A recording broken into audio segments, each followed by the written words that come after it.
নব্বই দশকের শেষের দিকে বাংলাদেশ টিভি নাটকের জনপ্রিয় অভিনেত্রী রুমানা রশিদ ঈশিতা ৯০ দশক থেকে শুরু করে ২০০৫ সাল পর্যন্ত নিয়মিত অভিনয় করেছেন।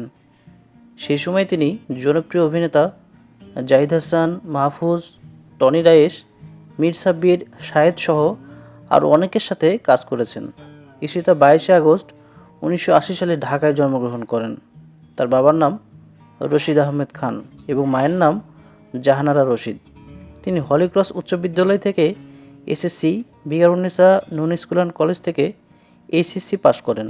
২০০৪ সালে নর্থ সাউথ ইউনিভার্সিটি থেকে স্নাতক এবং পরে বিবিএ সম্পন্ন করেন।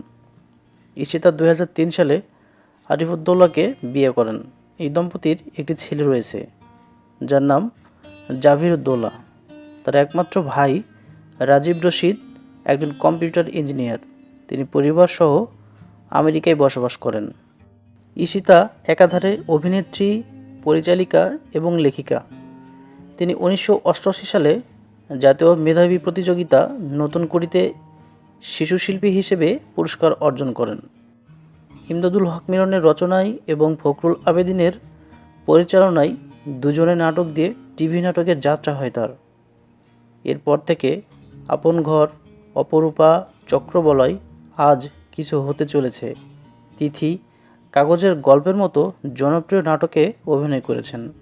অভিনয়ের পাশাপাশি তিনি বেশ কিছু নাটকও পরিচালনা করেছেন।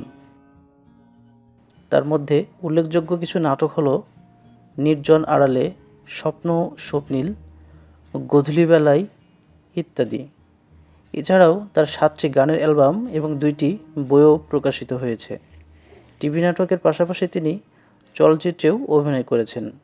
২০০০ সালে মুক্তি পায় ঈশিতা অভিনীত পূর্ণদৈর্ঘ্য চলচ্চিত্র বিহঙ্গ, যেখানে তিনি একটি গ্রামীণ মেয়ের চরিত্রে অভিনয় করেছেন। ২০০৫ সালের পর থেকে তাকে আর নিয়মিত অভিনয় করতে দেখা যায়নি। সে সময় তিনি তার পরিবার এবং সন্তানকেই সময় দিতে ব্যস্ত ছিলেন। ২০০৭ সালে ঈশিতা চ্যানেল আইয়ের মার্কেটিং এক্সিকিউটিভ হিসেবে যোগদান করেন। তিনি একটি প্রাইভেট বিশ্ববিদ্যালয়েও শিক্ষকতা করেন। দীর্ঘ বিরতির পর ২০১৯ সালে তিনি আবার অভিনয়ে ফেরেন স্বল্পদৈর্ঘ্য চলচ্চিত্র ভালো থেকো ফুলের মাধ্যমে। ঈশিতা ১৯৮৮ সালে বিটিভির নতুন কুড়ির প্রতিযোগিতায় মঞ্চস্থ নাটকে ফেলানী চরিত্রে অভিনয় করে দর্শকদের মুগ্ধ করেন। তার অভিনয় দেখে দর্শকদের চোখে পানি চলে আসে। এই চরিত্রটি লিখেছিলেন লুৎফর রহমান রিটন এবং অভিনয়ের প্রশিক্ষণ দিয়েছিলেন ফেরদৌসী মজুমদার।